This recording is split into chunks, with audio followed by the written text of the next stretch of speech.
Ano nga ba ang pinakamalagang bagay sa buhay mo ngayon? Lalo na kung lampas 70 ka na. Meron ka bang nadarmang kakaiba sa iyong mga nakaraang pinahalagahan? Minsan, naiisip mo, ayoko na ng gulo. Gusto ko na lang ng tahimik na buhay. Naranasan mo na bang pakiramdam na mas masarap ang kapayapaan ng kalooban kaysa sa paghabol ng mga relasyon na dati naging sentro ng iyong mundo? Maraming Pinoy na nasa senior years ang nakakaranas nito. Ang pagbabagong pananaw sa pag-ibig at romansa. Ang sakit minsan ng mga nakaraang ugnayan. Ang pagod sa mga drama at obligasyon ay nagtutulak sa marami na piliin ang ibang landas. Ito ang sikreto na marami ang hindi nagsasalita. Ang bigla ang paghahanap ng kalmadong puso at isip higit sa lahat. Sa video na ito, tatalakayin natin ang 8 nakakagulat na dahilan kung bakit mas pinipili ng mga matatanda na lampas 70 ang kapayapaan kaysa sa anumang uri ng romantikong relasyon o kasintahan. Manatili at panorin hanggang sa huli para sa isang bagay na tiyak na magugulat sa iyo. Marahil ay nakakaramdam ka ng pagod sa mga dating inaasahan sa iyo, lalo na pagdating sa pag-ibig at pakikisama. Simulan natin sa una sa mga dahilan na ito, ang pagtatamo ng emosyonal na kapanahunan at kalinawan. Pagdating natin sa edad na ito, parang nagiging mas malinaw ang paningin natin sa buhay. Hindi na tayo basta-basta nadadala ng bugso ng damdamin. Natutunan na nating balansehin ang puso at isip. Kung dati ang isang salita lang o maliit na hindi pagkakaintindihan ay sapat na para magdulot ng matinding bighati o kaligayahan, ngayon, mas malawak na ang ating pag-unawa. Alam na natin kung ano ang mga bagay na mahalaga at ano ang mga bagay na pwede nang palampasin. Mas nagiging mapanuri tayo sa kung anong klase ng enerhiya ang pinapayagan nating pumasok sa ating buhay. Ang ibig sabihin nito, mas nagiging maingat tayo sa pagpili ng mga tao na kasama natin, lalo na kung ito ay magiging romantikong relasyon. Kung sa kabataan, ang pagmamadali at paghahanap ng kilig ang nangingibabaw sa pagtanda, mas pinahalagahan natin ang kalmadong kapaligiran at ang tunay na kapayapaan ng loob. Hindi na tayo naghahanap ng drama o matinding pagsubok sa pag-ibig. Mas gusto na natin ang simple, tahimik na pamumuhay na walang labis na komplikasyon. Ito ay dahil sa pinatibay na natin ang ating mga sarili sa mga karanasan ng nakaraan. Alam na natin ang halaga ng pagiging buo at masaya ng walang panlabas na kumpirmasyon. Ang kapayapaan na ito ay hindi nangangahulugang pag-iisa, kundi pagpili ng kumpanya na nagbibigay sa atin ng kalmado at hindi nagdaragdag ng pabigat sa ating isip.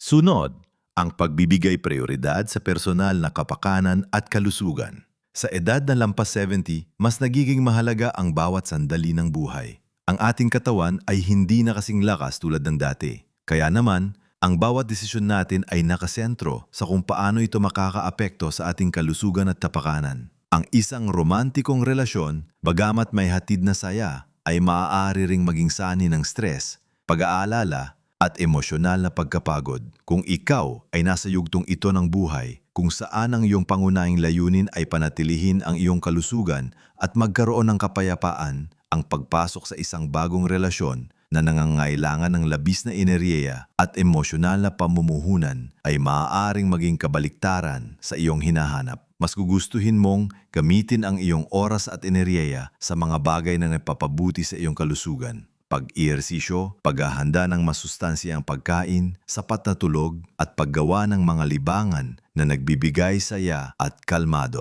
Halimbawa, mas masarap nang magbasa ng paboritong libro sa balkonahe o magdilig ng halaman sa hardin o manood ng paboritong teleserye kaysa sa mag-alala kung ano ang susunod na sasabihin o gagawin ng isang kasintahan.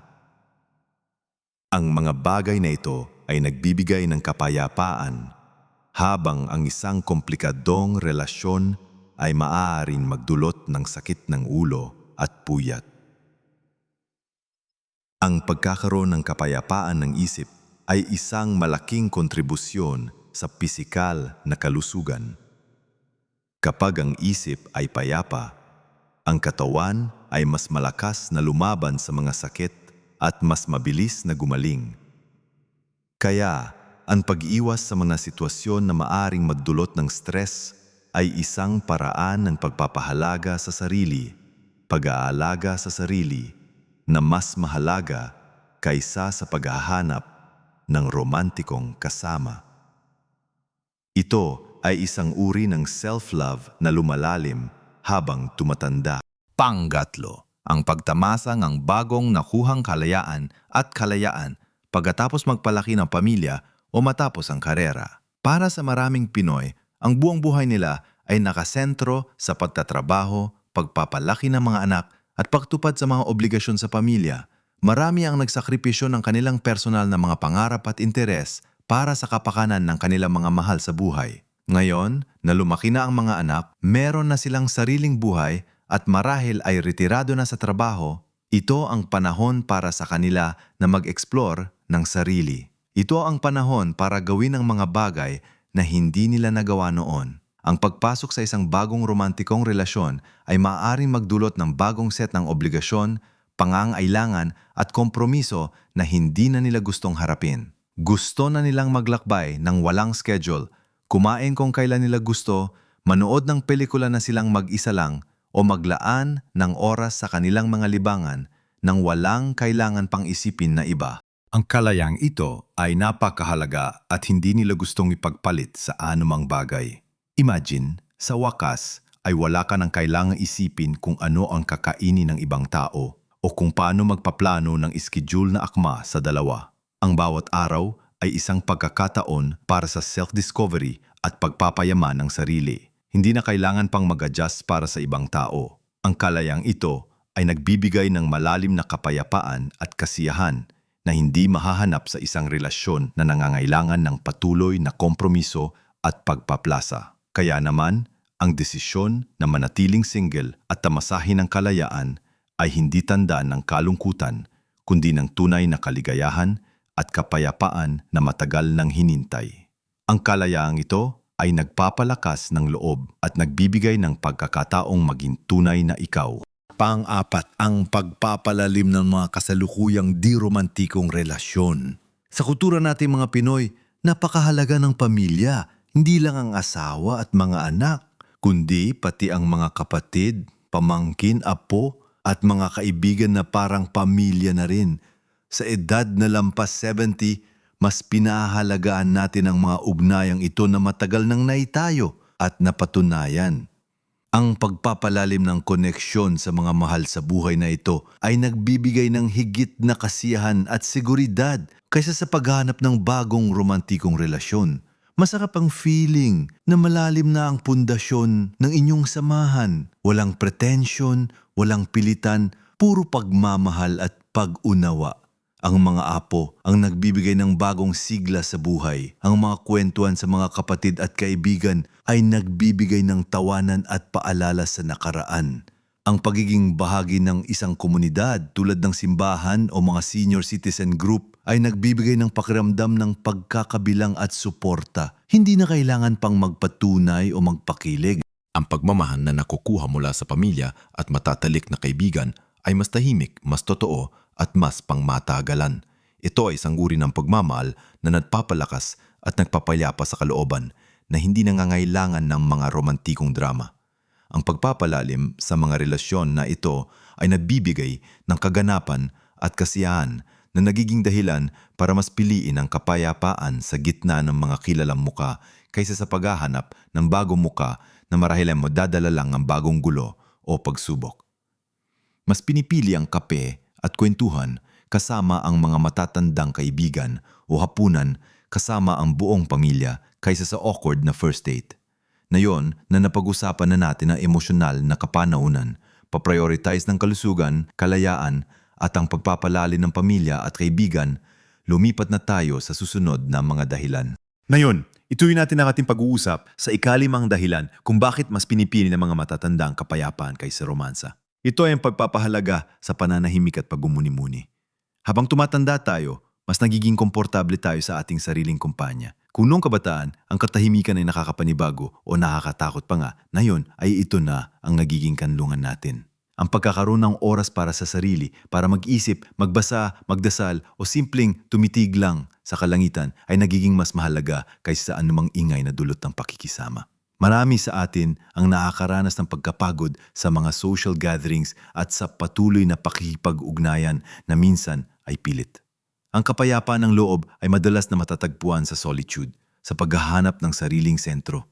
Ang pagmumuni-muni ay nagbibigay daan sa mas malalim na pag-unawa sa sarili, sa buhay at sa Diyos.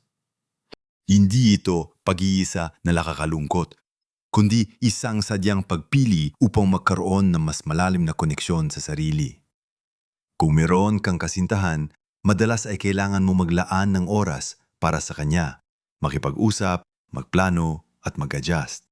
Para sa marami, ang mga obliga na ito ay nakakabawa sa kanilang oras para sa personal na pagmumuni-muni. Mas gusto na nila ang kanilang quiet time, ang kanilang mga ritual na nagbibigay ng kalmado. Halimbawa, ang pag-inom ng kape sa umaga habang pinapanood ang pagsikat ng araw o ang paggugol ng oras sa hardin nang walang iniisip na iba. Ang mga simpleng sandali na ito ay nagbibigay ng mas malalim na kasiyahan at kapayapaan. Ito ay isang uri ng pagpapahalaga sa sarili, pag-unawa na ang sariling kapayapaan ay kasing halaga, kung hindi man mas mahalaga, kaysa sa anumang panlabas na relasyon. Ang katahimikan ay nagiging kaibigan, hindi kaaway, na nagdadala ng mas malalim na pag-unawa at kapanatagan.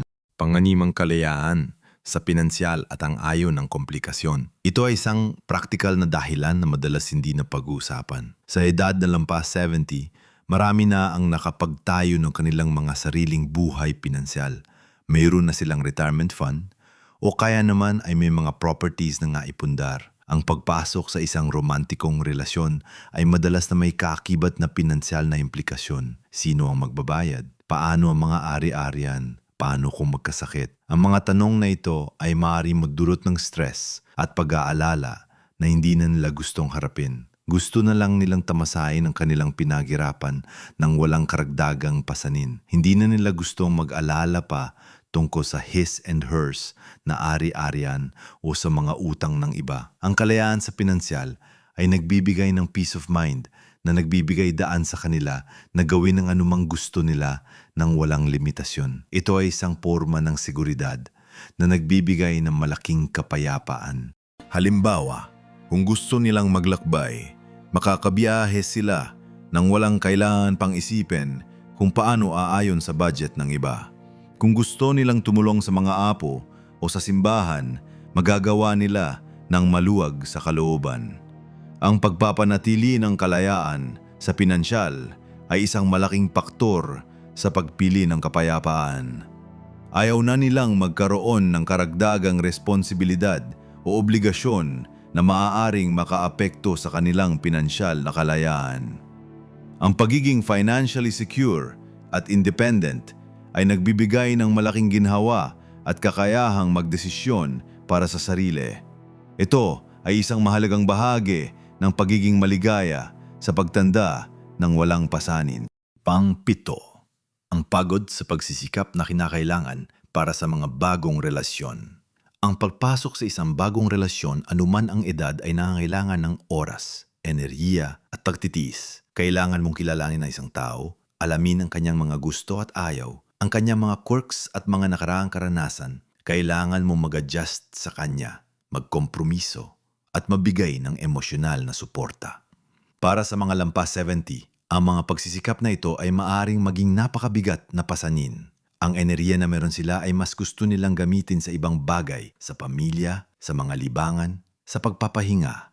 Hindi na nila gustong dumaan sa getting to know you stage. Ayaw na nilang magpaliwanag ng kanilang kasaysayan o makinig sa mahabang kwento ng iba. Kung minsan, ang pag-iisip pa lang ng isang first date ay nakakapagod na. Mas pinipili na lang nilang manatili sa kanilang komportableng routine. Marami sa atin ang nakaranas na ng iba't ibang relasyon sa buhay at alam na natin ang lahat ng kaakibat nito. Ang paulit-ulit na pagdaan sa parehong proseso ay hindi nakakakita-kit. Ang pagiging komportable sa sariling balat at sa sariling espasyo ay mas pinahahalagahan. Mas masarap na lang mag-isa sa bahay, manood ng pelikula o makipag-chat sa mga apo kaysa magbihis at lumabas para sa isang obligadong date. Ang simpleng gawain ng pakikipag-ugnayan na sa kabataan ay madali ay maaaring maging mahirap at nakakapagod na sa pagtanda. Ang pag-aanap ng kapayapaan ay nangahulugan ng pag-iwas sa mga bagay na nagdudulot ng pagod kahit pa ito ay tila maliit na bagay lang. Mas pinipili nila ang simple at tahimik na buhay. Pangwalo ang muling pagtukoy sa kung ano ang ibig sabihin ng pag-ibig at pakikisama sa yugtong ito ng buhay.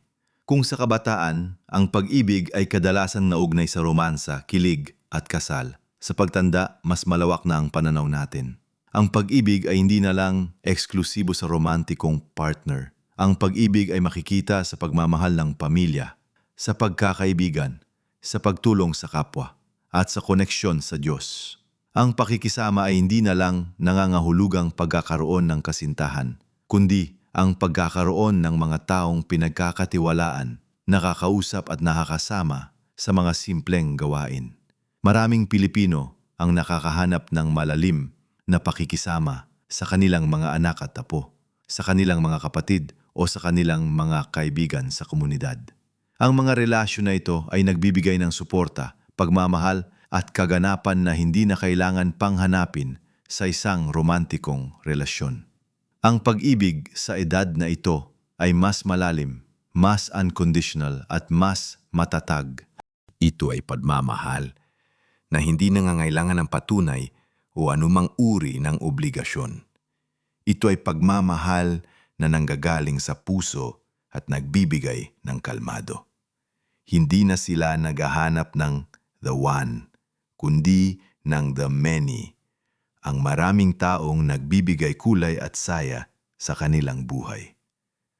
Ang pagiging bahagi ng isang malaking pamilya o isang matibay na komunidad ay sapat na para magbigay ng pakiramdam ng pagmamahal at pagkakabilang.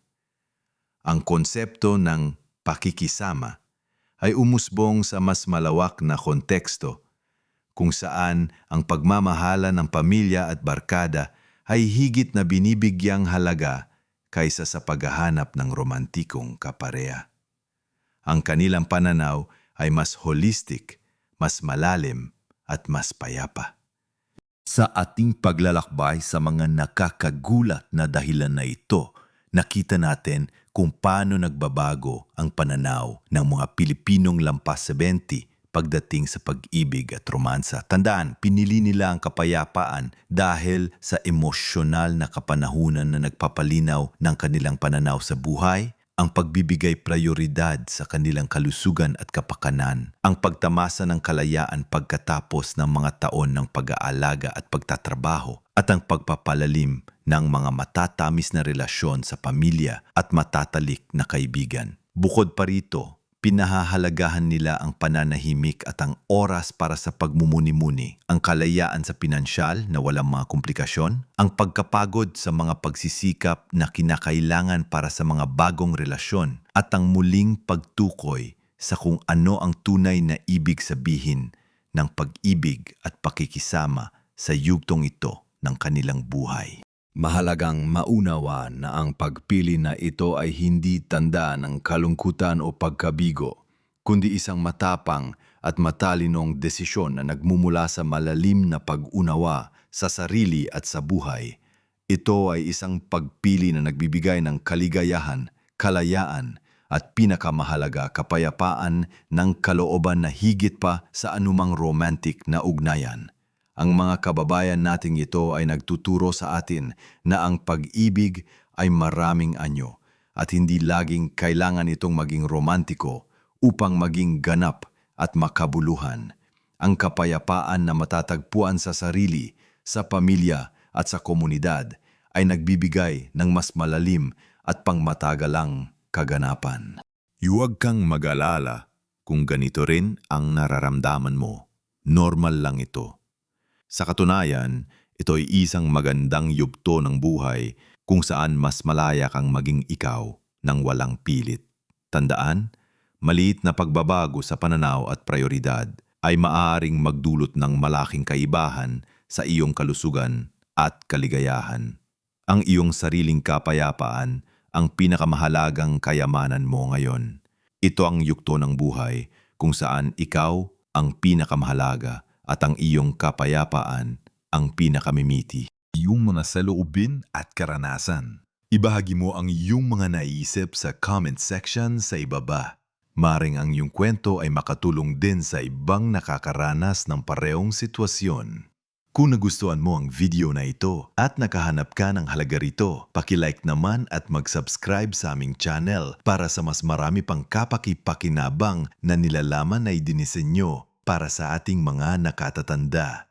Maraming salamat sa iyong panonood. Patuloy na ipamuhay ang iyong pinakamagandang buhay sa bawat edad.